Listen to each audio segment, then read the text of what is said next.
Bonsoir et bienvenue sur NTD Actualité, je suis Laetitia Rodriguez.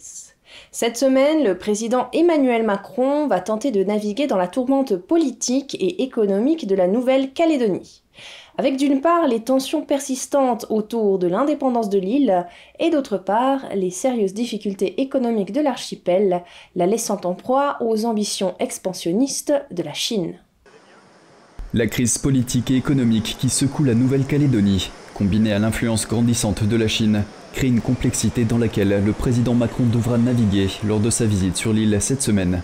Sur place, 3 référendums successifs sur la question de l'autodétermination ont rejeté l'indépendance du territoire français du Pacifique.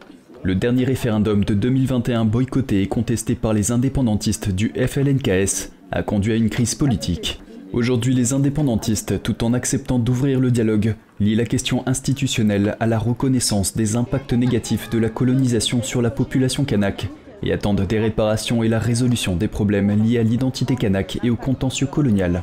En face, les loyalistes comme Virginie Ruffnac et Gilles Brial attendent notamment l'ouverture de discussions trilatérales à Paris et une réforme institutionnelle significative. Par ailleurs, alors que la Nouvelle-Calédonie connaît des difficultés économiques majeures, avec un taux d'endettement dépassant les 200%, l'éventualité d'une indépendance offre à la Chine, principal acheteur du nickel calédonien, l'opportunité d'étendre son emprise économique sur l'archipel. L'IRSEM et d'autres experts mettent en évidence la stratégie de soft power de la Chine, qui consiste à influencer l'économie et la politique de la Nouvelle-Calédonie par des moyens discrets et efficaces, tels que le financement de partis politiques, de think tanks, de décideurs publics, de chercheurs et de leaders d'opinion. Philippe Comès, député de la Nouvelle-Calédonie, a déclaré, je cite, « Demain, la Chine sera présente pour proposer ses services, mais à la sortie, on sait que ces services, ça a un prix. » Le séjour de Macron en Nouvelle-Calédonie, dans un contexte de crise institutionnelle et d'intérêt géopolitique majeur, s'annonce délicat. En équilibre sur le fil de la politique intérieure et de l'influence extérieure, l'enjeu majeur de la visite de Macron sera d'apporter des réponses convaincantes qui soient en mesure de contrer l'influence croissante de la Chine et de créer une vision d'avenir pour la Nouvelle-Calédonie. Y aura-t-il une autre pandémie? Selon l'OMS, la réponse est oui, et selon cette même organisation, cette pandémie sera plus meurtrière que le Covid. Pour se préparer, les États membres de l'OMS ont décidé de commencer à rédiger un nouveau traité contraignant sur la préparation à la pandémie. Mais certains législateurs et experts juridiques du Royaume-Uni et des États-Unis s'opposent à l'idée de céder la souveraineté nationale à un petit groupe de fonctionnaires de l'OMS. Un reportage de NTD signé David Vives. Environ 3 ans et demi après que l'Organisation mondiale de la santé a déclaré la pandémie de Covid-19, l'une des dernières mesures mises en place, le passeport vaccinal numérique qui permettait de voyager, a pris fin le mois dernier. Mais pour le directeur général de l'OMS, il est temps de se préparer à la prochaine pandémie. Au début de l'année, les États membres de l'OMS ont décidé de mettre à jour le règlement sanitaire international de l'OMS afin de mieux faire face aux urgences sanitaires. Ce règlement décrit la manière dont les pays se préparent et réagissent aux flambées de maladies. En outre, l'organe décisionnel de l'OMS a commencé l'année dernière à rédiger un traité international sur la prévention et la préparation aux pandémies. Ce traité devrait modifier radicalement les systèmes de santé des pays membres à partir de 2024. Certains experts craignent que ce traité ne confère à l'OMS des pouvoirs sans précédent. L'OMS aura aussi un pouvoir supérieur par rapport à tout ce qui s'est passé jusqu'à aujourd'hui, parce qu'une nouvelle notion de potentiel impact a été introduite dans les textes internationaux. Et cette notion de potentiel impact n'est pas clairement définie au niveau sanitaire, médical, pas clairement définie non plus au niveau juridique, et il n'existe pas de contre-pouvoir politique ou administratif. Selon Gauthier, l'OMS aura également le pouvoir de choisir certains médicaments ou traitements médicaux, d'en soutenir la production et d'en imposer l'utilisation. Elle aura également le pouvoir de prendre certaines décisions politiques. On va par exemple exiger la preuve des examens médicaux, limiter les déplacements, confiner les gens chez eux, exiger des vaccinations, exiger un pass numérique vaccinal, pour passer les frontières ou autres. Et donc il aura un pouvoir quasi absolu. En fait, la souveraineté démocratique des peuples en matière sanitaire sera, pour ainsi dire, pulvérisée. L'élaboration du traité sur la pandémie a fait l'objet d'un examen minutieux dans certains pays membres. Au Royaume-Uni, une pétition ayant recueilli plus de 150 000 signatures a demandé au gouvernement de ne pas signer le traité, à moins qu'un référendum public ne soit organisé. Aux États-Unis, 17 sénateurs républicains ont déposé en février un projet de loi visant à protéger leur pays de la portée du traité. Selon Gotti, l'une des principales préoccupations est que le traité puisse passer outre les législations des États membres. Il sera de force contraignante, donc ça s'imposera aux États, et ainsi que le règlement sanitaire international qui, lui, s'imposera directement également aux individus, à toute entité, personne physique ou morale, même les administrations, les sociétés, puisque ça aura un effet d'application immédiate au droit. Selon Gotti, le traité, combiné aux mesures mises à jour, imposera les politiques de l'OMS aux personnes. Vis-à-vis de ces autres entités. C'est pour ça d'ailleurs que le traité pandémie a été doublé avec le règlement sanitaire international, parce que un traité n'impose d'obligation que vis-à-vis des États. Là, vous aurez tout le monde avec le règlement sanitaire international qui reprend en gros les mêmes principes que le traité. Selon Gotti, il est possible que certains États membres refusent de mettre en œuvre certains articles du traité ou de le signer. Mais à ce stade, il voit peu de chances de voir une large opposition parmi les pays membres. David Vives, NTD Actualité. Et le principal exportateur de céréales d'Ukraine survit à la guerre grâce à la décision de son fondateur et ancien PDG. Celui-ci avait investi dans une voie d'exportation via le Danube des années avant l'invasion russe. Avant même que le marché des céréales ne soit suspendu, le deuxième plus long fleuve d'Europe était en effet devenu la principale voie d'exportation. Nibulon est le plus grand exportateur de céréales d'Ukraine. L'entreprise a investi dans la logistique pour se doter d'une capacité de transport fluvial, d'une flotte et de son propre chantier naval il y a plusieurs années avant l'invasion russe. Mon père a décidé d'investir dans d'autres voies d'exportation. Il s'est rendu dans différents pays et a vu la possibilité d'investir dans ce que l'on appelle aujourd'hui les voies de solidarité sur le Danube. Le Danube est devenu la principale voie d'exportation de Nibulon après l'invasion russe et le blocus de la mer Noire. La société transporte près de 200 000 tonnes de céréales par mois sur le deuxième plus long fleuve d'Europe. Cette part a augmenté de près de 80% par rapport au volume qu'elle expédiait sur la mer Noire dans le cadre de l'accord sur les céréales. En tenant compte de cela, nous avons décidé d'opter pour un itinéraire logistique plus coûteux, mais plus sûr. Cependant, 15 années d'investissement le long du fleuve Dniepr qui traverse l'Ukraine ont été anéanties par la destruction du barrage de Kakhovka le mois dernier. Par ailleurs, si une voie d'eau est asséchée, cela signifie l'arrêt du transport. L'ensemble du système de transport et de navigation ne sera reconstruit que lorsque le barrage de Kakhovka sera reconstruit et rempli d'eau. Avec l'augmentation du niveau de l'eau, la navigation pourra reprendre. C'est un processus très long. La Russie a suspendu l'accord sur la mer Noire qui permettait le passage en toute sécurité des exportations de céréales. Les exportateurs de céréales doivent désormais emprunter d'autres itinéraires. Selon le PDG, cette situation entraînera une hausse des prix de la logistique et du transport pour les agriculteurs, ce qui aura pour effet de freiner la production ukrainienne.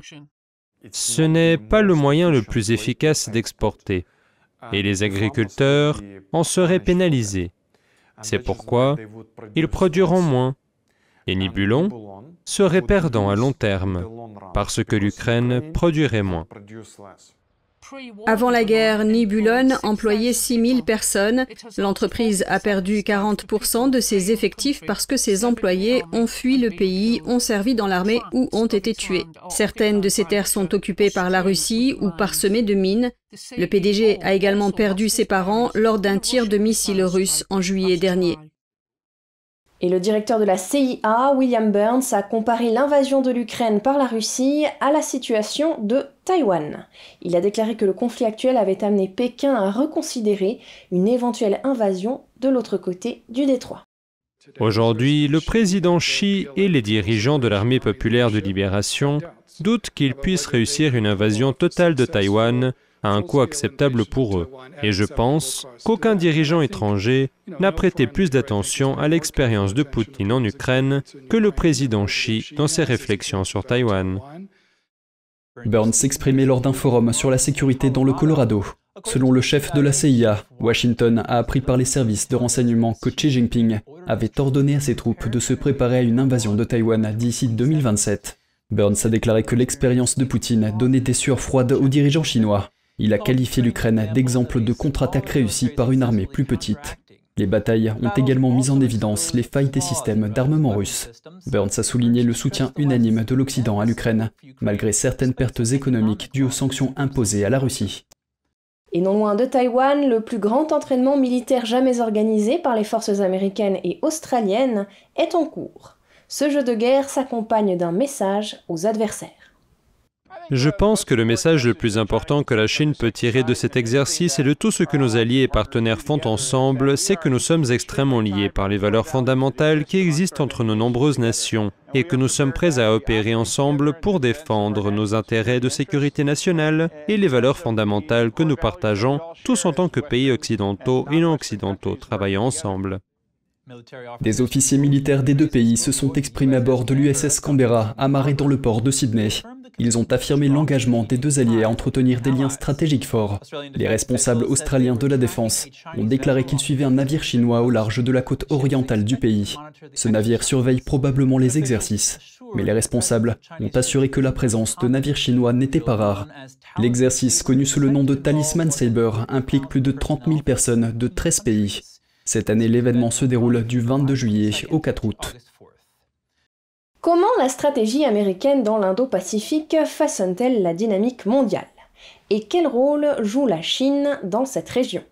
Deux fonctionnaires de Washington ont évalué la situation la semaine dernière. La Brookings Institution a accueilli jeudi deux responsables de l'administration Biden qui ont discuté de l'importance stratégique de l'Alliance Indo-Pacifique.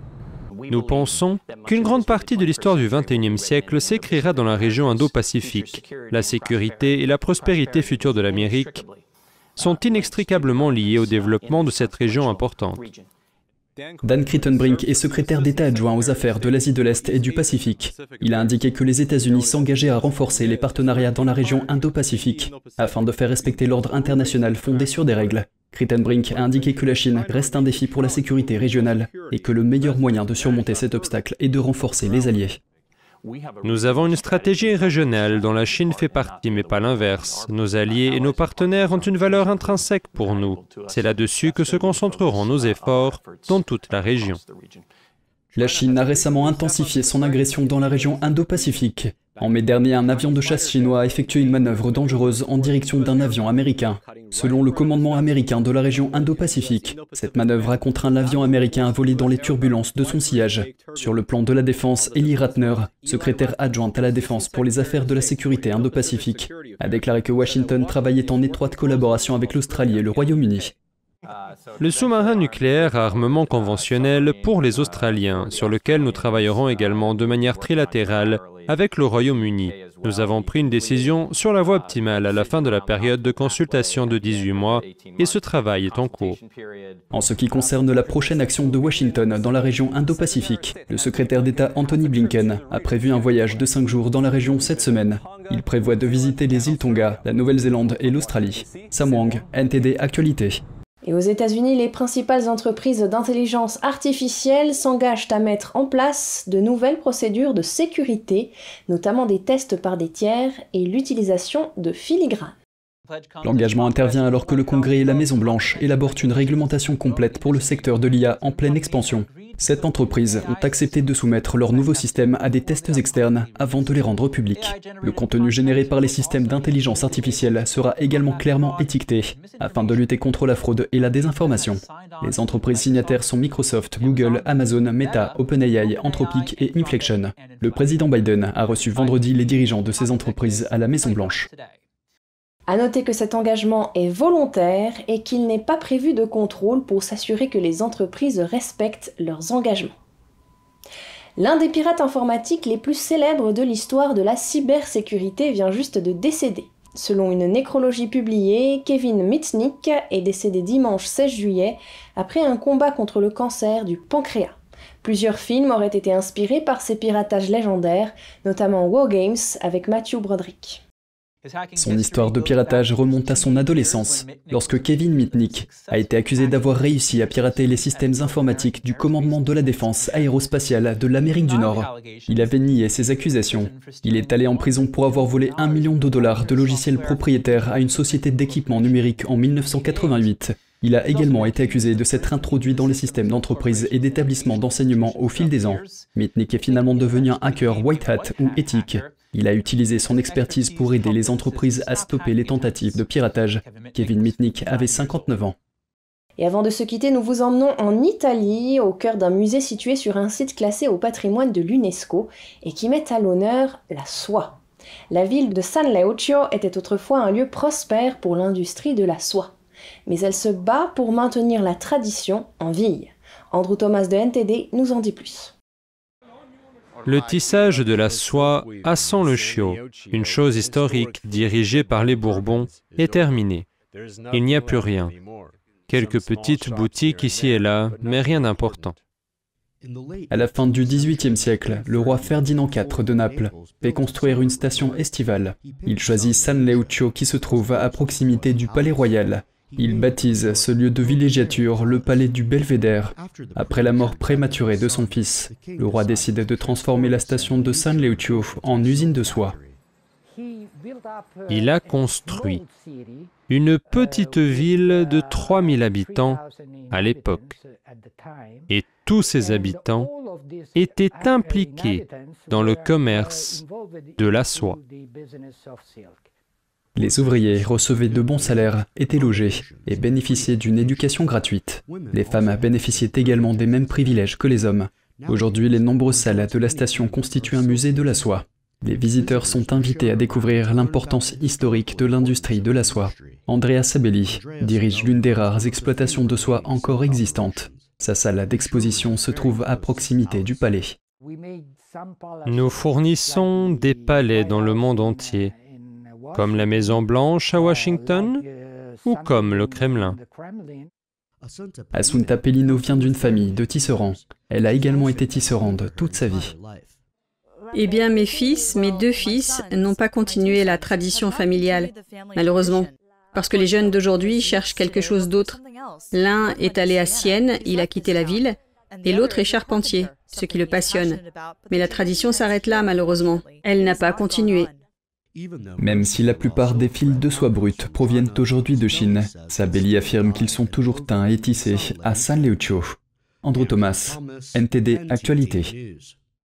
Et c'est ainsi que s'achève cette édition. Merci de nous avoir suivis. Je vous rappelle que vous pouvez retrouver tous les programmes de NTD sur Ganjing World, la plateforme 100% propre pour apprendre, partager, s'amuser ou être inspiré. Pour cela, il vous suffit de taper www.ganjing.com/fr ou de cliquer sur le lien qui se trouve sous notre vidéo YouTube. Demain, c'est Gabriel Etchepperboard qui reprend le flambeau. Quant à nous, on se retrouve mercredi soir. D'ici là, je vous souhaite à toutes et à tous, et au nom de toute l'équipe, une excellente soirée sur NTD.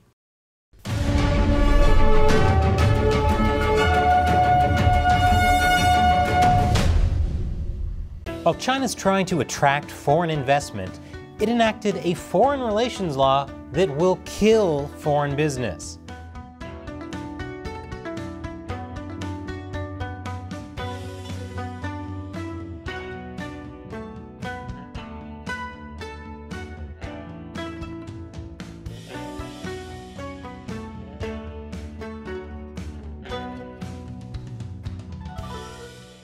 Welcome to China Uncensored. I'm Chris Chappell. The Chinese Communist Party wants foreigners to invest within the country, so it's trying really, really hard to convince everyone that its economy is doing great. The economy grew 4.5% in the first quarter, the fastest pace in a year. Of course, fastest pace in a year really isn't saying much, considering that a year ago, China didn't have an economy because everyone was locked down under the insane zero COVID policy. Last week, Chinese Premier Li Qiang performed the opening address at the World Economic Forum's 14th annual meeting of the new champions in the Chinese city of Tianjin. He said China's economy is growing fast. So, foreign friends, why not bring your business and your money to China? Quit talking about decoupling and de-risking. That's a false proposition. Everyone should just keep doing business with China. Never mind that the CCP is an authoritarian, genocidal regime focused on its GDP. From what we see this year, China's economy shows a clear momentum of rebound and improvement. We have full confidence and the ability to achieve the steady growth of the Chinese economy on the track of high-quality development in a long time to come. Wow, that sounds great, but if China had that much confidence, then why does it silence people who raise concerns about the economy? Is it because China's GDP numbers are man-made and unreliable? In reality, many are worried about China's economy. One of them is a prominent journalist, Wu Xiaobo. He compared China's economic situation to the Great Depression, which is the last thing China wants people to hear. Well, besides everything on this channel. That's actually our tagline. That's why China censored Wu, claiming that he and two other writers attacked and undermined Chinese policy and spread negative and harmful information. According to content moderators, the three writers were also spreading smears against the development of the securities market and hyping up the unemployment rate. As a result, China's version of Twitter scrubbed Wu's page of content from April 2022 onwards. If China's trying so hard to hide how bad it's doing, then it's a sign that foreign businesses should have gotten out of China like yesterday. The signs are everywhere. Youth unemployment rose even higher in May to new records. China's stock market is losing momentum, and China's property developers have made little progress restructuring their debt. On top of that, audits have found that local governments have exaggerated their own revenue, adding billions more to China's multi-trillion-dollar hidden debt problem. Communists lying to their leaders to make themselves look better? That is definitely not something that would ever happen. Some people even predict that China's economic recovery is doomed to fail. That's why some foreign investors are pulling out of Chinese markets. But others, not naming names, just can't seem to quit, which will come back to bite them because China has a new foreign relations law. And those relations are complicated. I'll tell you why after the break. Welcome back. China has a bunch of new laws that will kill foreign business in China. First, there's a counter-espionage law that just went into effect.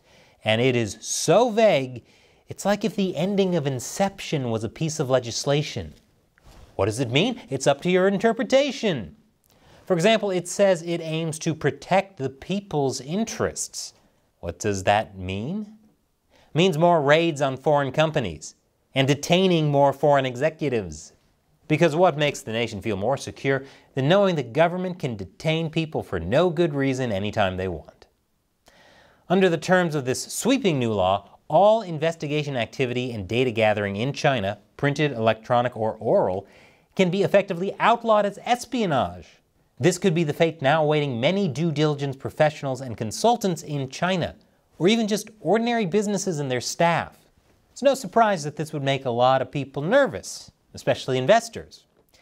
But China's leader Xi Jinping is trying to downplay their concerns. According to state-run media, Xi vowed to New Zealand's Prime Minister to protect the rights and interests of foreign investors. And would he ever lie? That's the counter-espionage law. And on the same day that went into effect, so did China's new foreign relations law. It's arguably worse. Chinese state-run media say it will safeguard China's national interests and give an unequivocally clear picture of China's independent foreign policy of peace.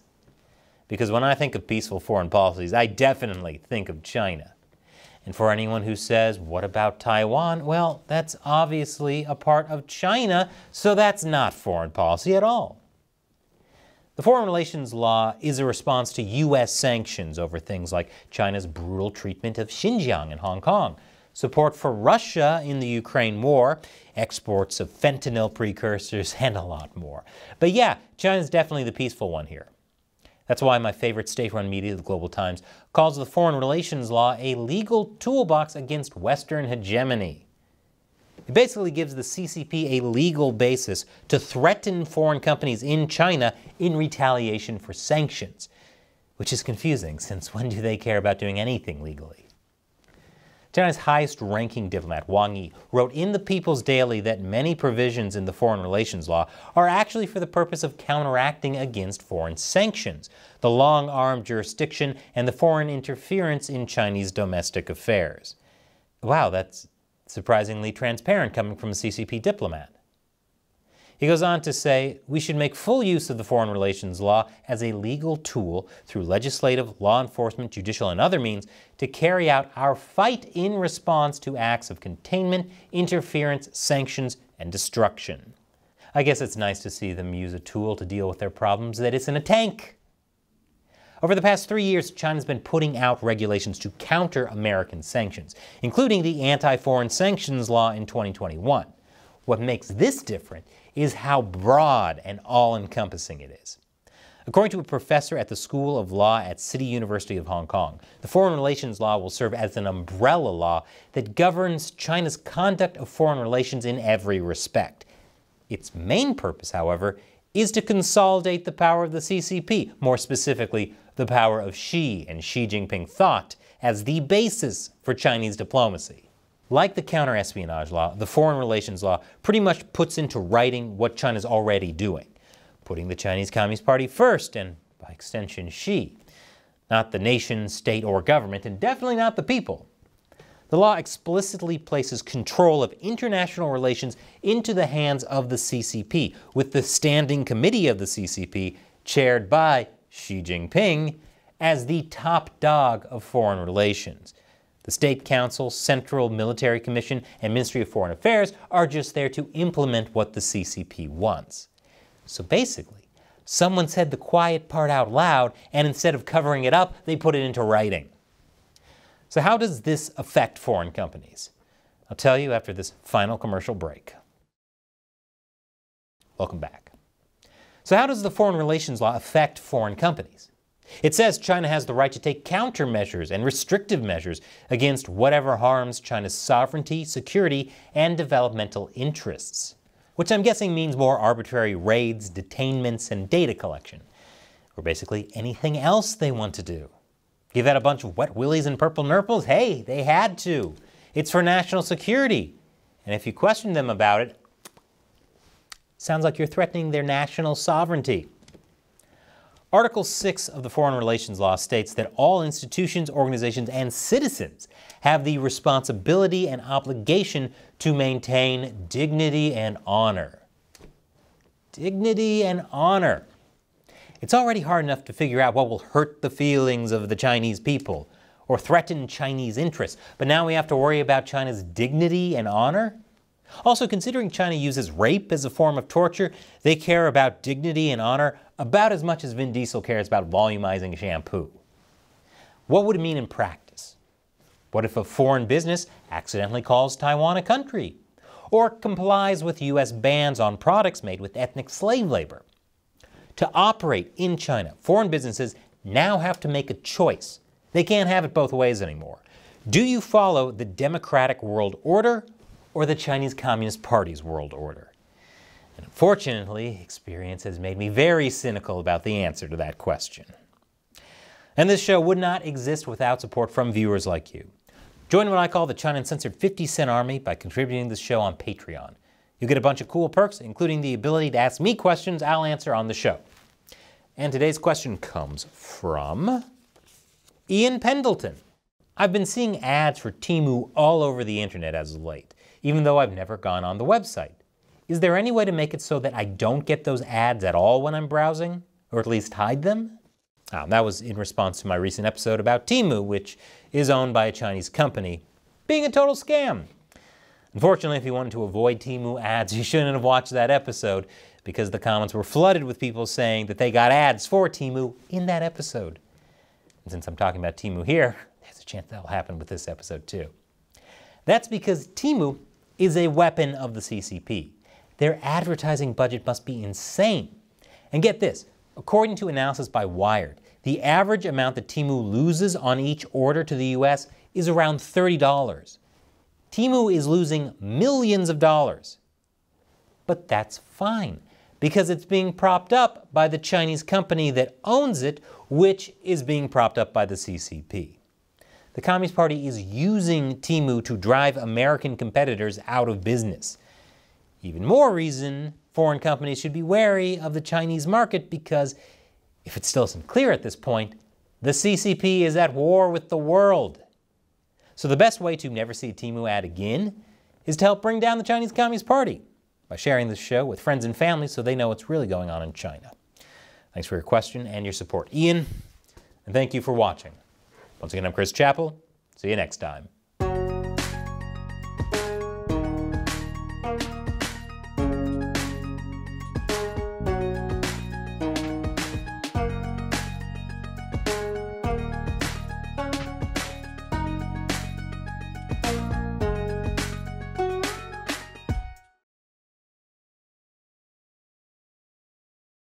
Dimanche 29 février, dernier dimanche avant la période du carême, de gigantesques parades ont envahi la ville de Pointe-à-Pitre à l'occasion du carnaval de Guadeloupe, événement de grande importance dans l'archipel et véritable attraction touristique.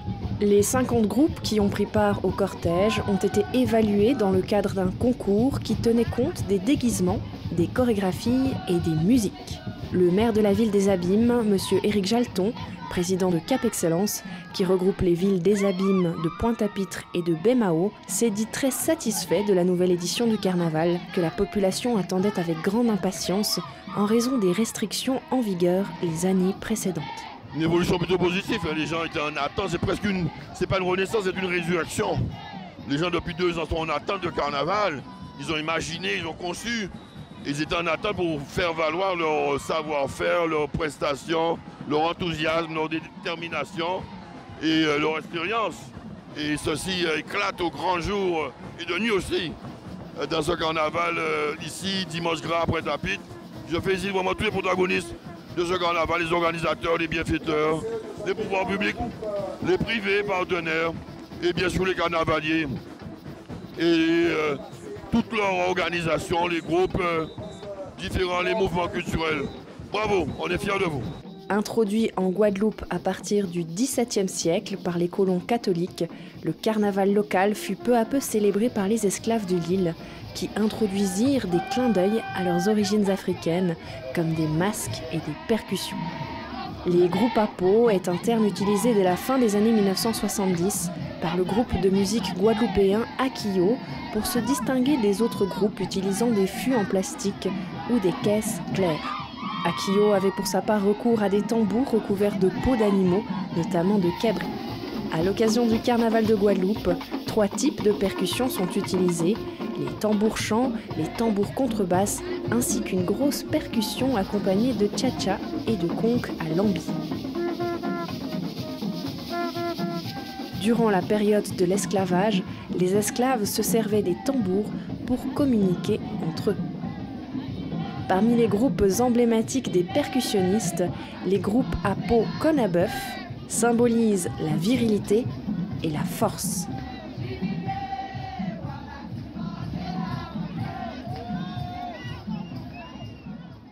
Bonjour à tous et bienvenue sur Nouvel Angle, je suis Laetitia Rodriguez.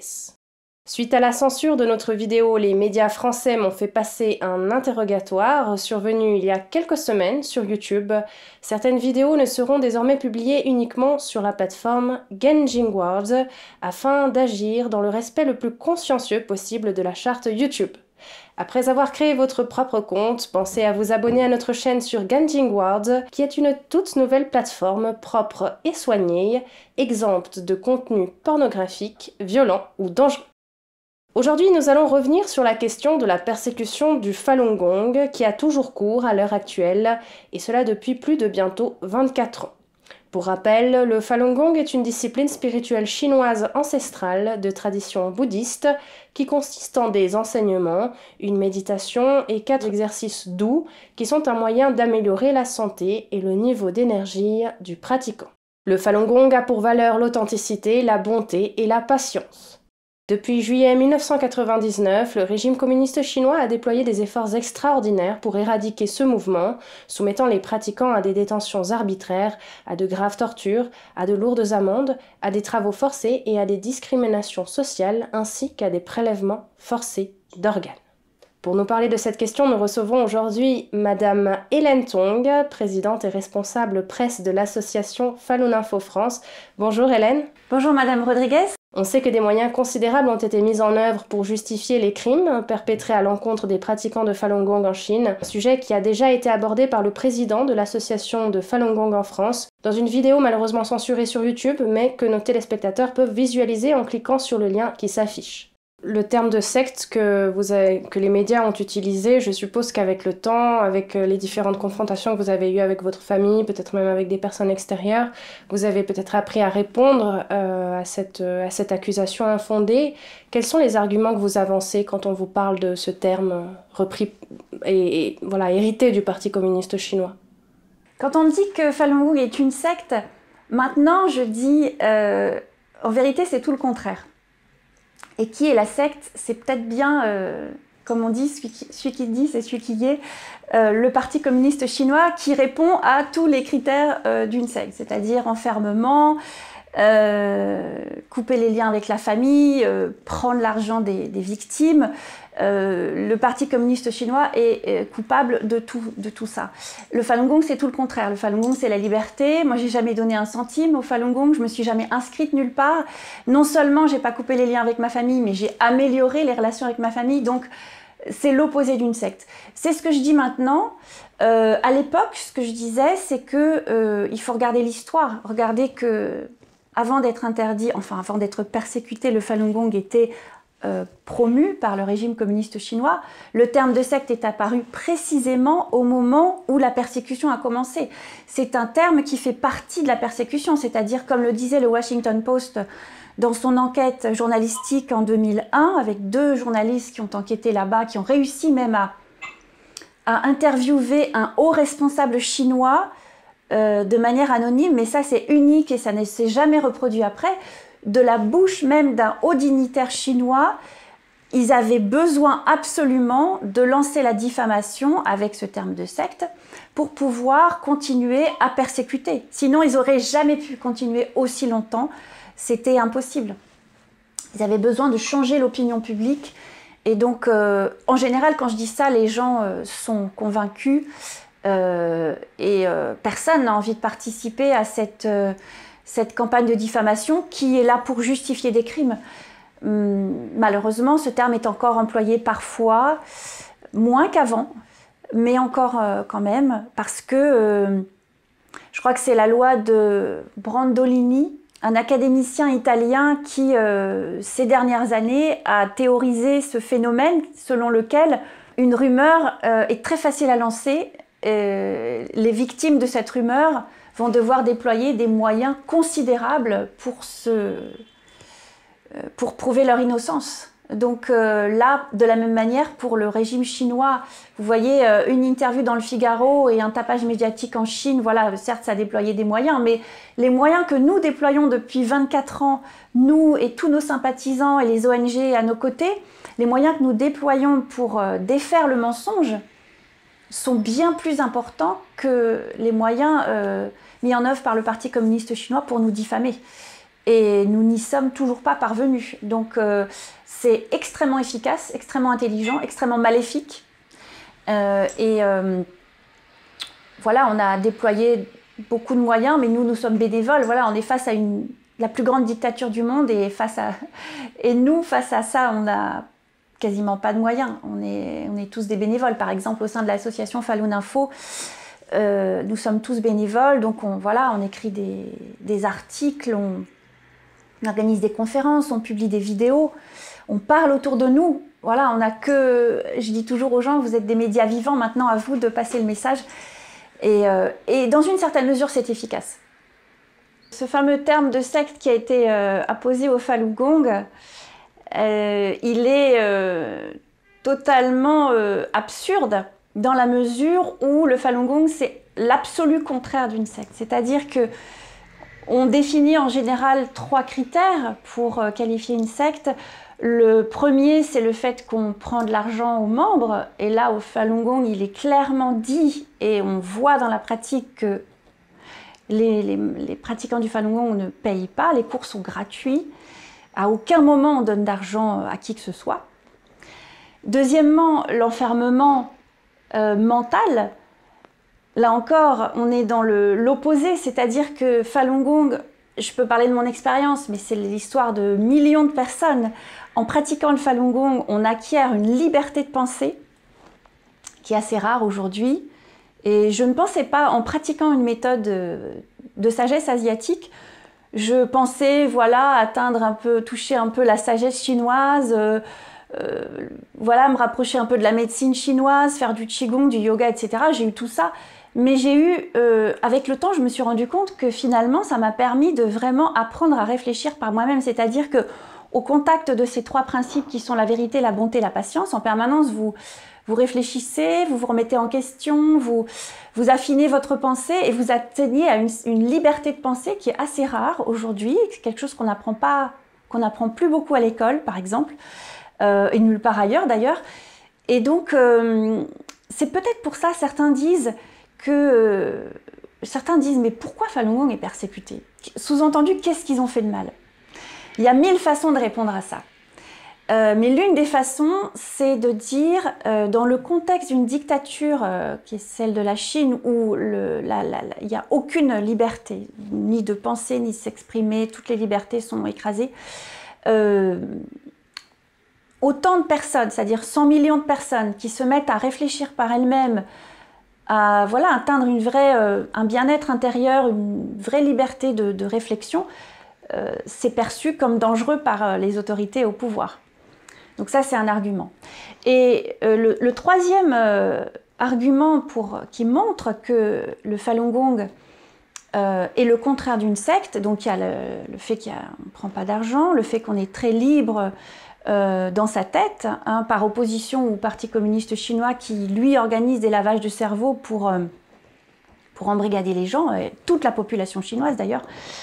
Et troisième critère, le fait qu'on coupe les liens avec la famille, et là encore, c'est l'absolu contraire, puisque je peux parler de mon expérience, mais il y a des millions d'exemples sur notamment un site qui s'appelle Mingrui, qui recueille des témoignages de Chinois qui soit ont bénéficié de la pratique du Falun Gong, soit qui racontent comment ils ont été persécutés. Donc c'est vraiment une mine d'informations, et dans ce site on voit plein d'histoires qui montrent comment non seulement le Falun Gong ne nous oblige pas à couper les liens familiaux, au contraire, il nous permet d'avoir de meilleures relations avec notre famille, d'être plus proche d'eux, plus attentionnés.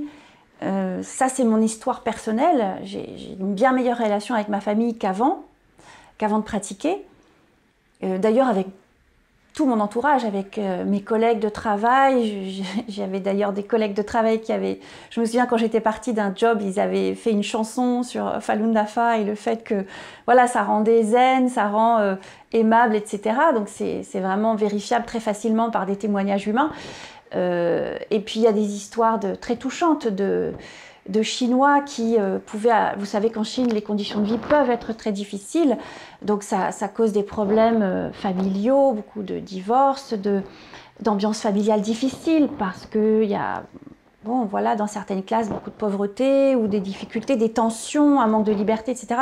Tout ça fait que la vie familiale en Chine peut être difficile, complexe, lourde, pesante. Et beaucoup de témoignages de pratiquants de Falun Gong qui racontent comment, en pratiquant le Falun Gong, ils ont justement réussi à désamorcer les conflits, à avoir une vie de famille plus harmonieuse. Donc voilà, 3 critères qui montrent que non seulement le Falun Gong n'est pas une secte, mais c'est l'absolu contraire, l'opposé. On voit qu'à défaut de pouvoir compter sur les médias, les victimes de cette persécution ont donc dû se faire médias vivants pour répandre les faits. On sait pourtant que l'activité du journaliste est encadrée par des règles d'éthique strictes. Le journaliste doit s'astreindre à la déontologie du journalisme, un ensemble de normes parmi lesquelles on trouve notamment la vérité, la rigueur, l'exactitude, l'intégrité. Alors comment se fait-il que ce cadre fixé par des textes de référence, notamment la Charte de Munich, n'ait pas été à même de guider les journalistes qui se trouvaient en dehors de la Chine? Et comment se fait-il que l'omerta, en 2023, règne encore, en dépit de toutes ces années de répression et de violation des droits humains? Ce qu'on observe, c'est qu'au départ de la persécution, en 1999, dans les années 2000-2001, il y a eu des vrais efforts de journalistes, des vrais journalistes d'enquête, pour savoir ce qui se passait vraiment en Chine et comprendre pourquoi du jour au lendemain, Falun Gong, qui était une méthode très populaire, est devenue réprimée avec une telle violence. Il y avait et il y a toujours des journalistes honnêtes qui veulent faire un travail d'enquête. Il y a eu des très bons papiers dans le Washington Post notamment, le New York Times aussi. En France, il y en a eu aussi, moins on va dire, évidemment on est un plus petit pays. Mais il y a toujours eu des journalistes honnêtes qui avaient envie de traiter du sujet de manière éthique. Maintenant, pourquoi souvent les gens nous disent « mais j'en ai jamais entendu parler ». Comment c'est possible? On parle de 100 millions de personnes. 100 millions de personnes, c'est plus que la population française. Ce sont des êtres humains comme vous et moi. Comment se fait-il qu'ils puissent être arrêtés, torturés, que plusieurs milliers ont été documentés comme morts aux mains des autorités chinoises? Comment se fait-il que des millions ont pu être arrêtés de manière arbitraire, soumis à des tortures, sans qu'on en parle, quasiment, ou très peu, ou mal, en reprenant les termes de la propagande chinoise? Comment c'est possible? Comment expliquer ça? Depuis 24 ans.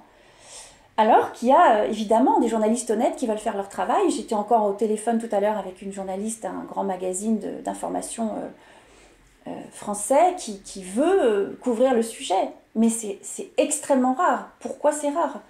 Alors j'ai rencontré des journalistes qui ont voulu mener l'enquête, qui ont mené l'enquête, et puis au final, soit le papier n'est pas sorti, soit il est sorti avec le terme assassin rajouté à la fin par un rédacteur en chef, qui le faisait pour je ne sais quelle raison. C'est très compliqué de savoir ce qui se passe dans les salles de rédaction. Toujours est-il qu'on ne parle quasiment pas de ce sujet. Quand on voit l'ampleur de cette persécution en termes de nombre de personnes visées et en termes de violence, on n'a même pas parlé des prélèvements forcés d'organes sur des personnes vivantes. Quand on voit l'horreur de cette persécution, comment se fait-il qu'on en parle si peu ou si mal, ou qu'on n'en parle pas du tout en Occident, alors qu'on est soi-disant des pays défenseurs des droits de l'homme? On avait dit plus jamais ça après le massacre des Juifs pendant la Seconde Guerre mondiale. Comment se fait-il que non seulement ça se reproduit à une échelle encore plus grande et qu'on n'en parle pas, alors qu'il y a Internet en plus? On a Internet aujourd'hui. Sous la Seconde Guerre mondiale, il n'y avait pas Internet, voilà, les médias n'étaient pas aussi libres que maintenant. Comment c'est possible? Je n'ai pas de réponse. Par contre, on a des pistes de réflexion, on a des hypothèses. On observe par exemple que nos médias en Occident, on parle des grandes puissances, des grandes démocraties, sont possédés par des actionnaires qui eux-mêmes font du business avec la Chine. Ça, c'est une piste de réflexion. On n'a pas de preuves, mais on réfléchit simplement. On se rend bien compte que quand une marque de luxe ou une marque industrielle, une grosse industrie fait du business avec la Chine, ça a des conséquences sur la liberté des journalistes qui travaillent pour ce papier dont est actionnaire cette entreprise. Ça, c'est une piste de réflexion. La Chine et la Russie entraînent leurs armées en organisant des exercices navals conjoints. L'Occident observe attentivement cette coopération. Des milliers de personnes étaient à Washington DC pour réclamer la fin d'une campagne brutale de violation des droits de l'homme qui dure depuis plus de 20 ans. Quelles ont été les conséquences réelles du Covid-19 en Chine? Une fuite d'informations sur le nombre de crémations funéraires donne un indice. Les données ont été rapidement effacées après leur publication. Bienvenue dans Regard sur la Chine. Un événement militaire met l'Occident sur le qui-vive. Les forces navales chinoises et russes mènent des exercices conjoints en mer du Japon. Les opérations menées par la marine russe et la force navale de l'Armée populaire de libération de Chine renforcent la coopération internationale entre les deux pays. Selon les médias d'État chinois, plus de 10 navires de guerre et 30 avions militaires ont été déployés pour les exercices. Entre-temps, l'invasion de l'Ukraine par la Russie a franchi le cap des 16 mois. Ce conflit a été très critiqué par l'Occident. Afin d'arrêter l'attaque russe, plusieurs démocraties ont réagi contre Moscou en prenant des mesures visant l'économie, la technologie et les domaines militaires du pays. Mais Pékin semble avoir adopté l'approche inverse.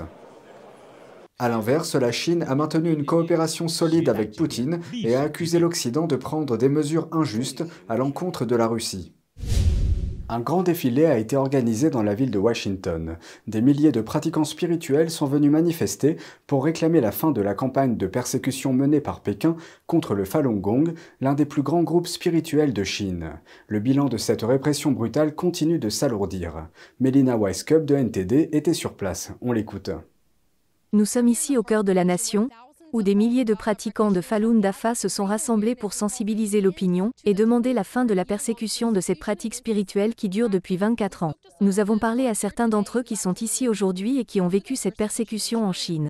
Elle a été arrêtée immédiatement et envoyée au centre de détention. À ce moment-là, j'ai perdu le contact avec ma mère pendant 2 semaines. La disparition soudaine de sa mère n'est qu'une partie de l'histoire. Li Jing a commencé à pratiquer à l'âge de 13 ans et sa vie sociale a été compromise en raison de la campagne de propagande du PCC visant à détruire la pratique. Donc je me suis sentie isolée. Même si je sais que le Falun Gong est juste, j'ai dû le cacher à mes nouveaux amis. Et son histoire fait partie des millions qui existent. Même aujourd'hui, la pression n'a pas cessé pour ses croyants spirituels. Certains ne peuvent s'empêcher de se demander pourquoi. J'ai été torturé avec des matraques électriques. J'ai perdu conscience. Nous pratiquions simplement la méditation, nous essayons de faire de notre mieux pour être une bonne personne. Je crois que c'est ce qu'il y a de mieux. Ce sont les valeurs universelles. Dans les rues de Washington DC, les manifestants ont brandi des pancartes sur lesquelles on pouvait lire « Mettez fin au PCC »,« Le seul espoir de l'humanité est d'améliorer la moralité » et « Le Falun Dafa est grandiose ». Il nous appartient de défendre les personnes persécutées en Chine et de faire entendre notre voix. Nous savons également qu'il y a de plus en plus de preuves que le PCC prélève même des organes sur des minorités religieuses et ethniques du monde entier.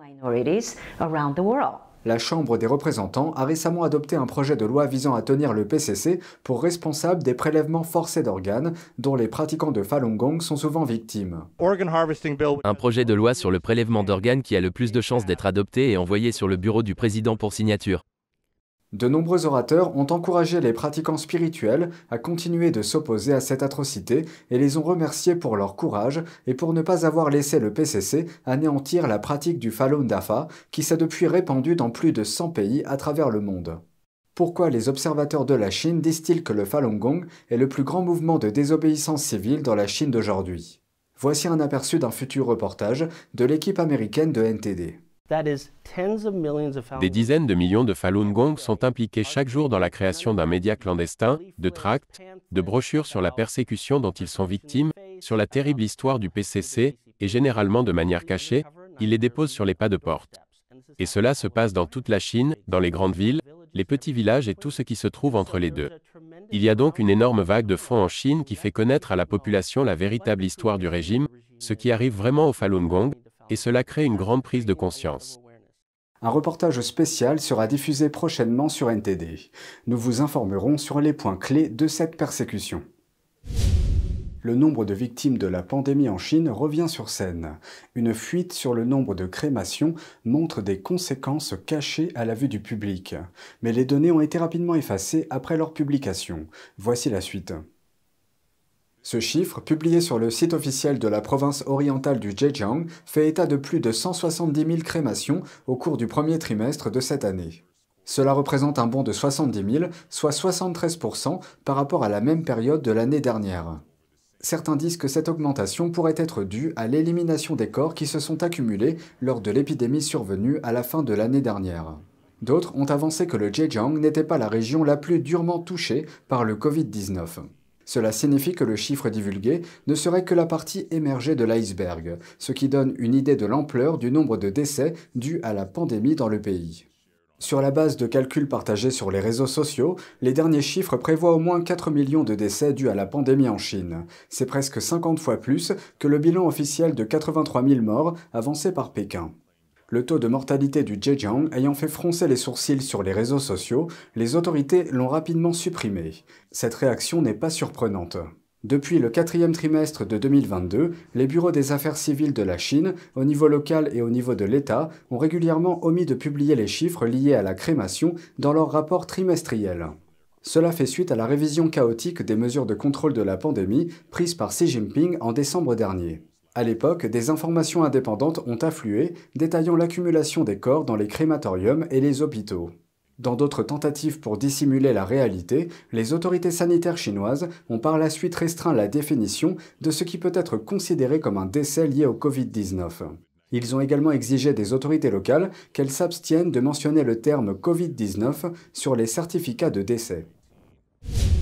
Une rare entrevue avec le dirigeant chinois Xi Jinping.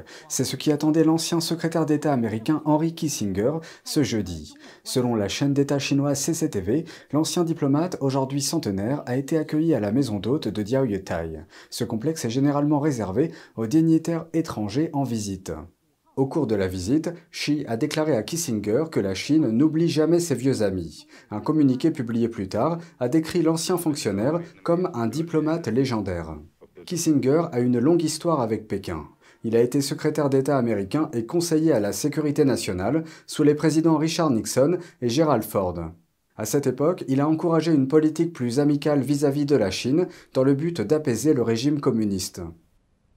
Cette approche a joué un rôle diplomatique clé dans les années 70 et les efforts de Kissinger ont finalement ouvert la voie à l'établissement de relations officielles entre les États-Unis et la Chine en 1979. Pour en revenir à sa dernière visite, les détails des entretiens n'ont pas été rendus publics.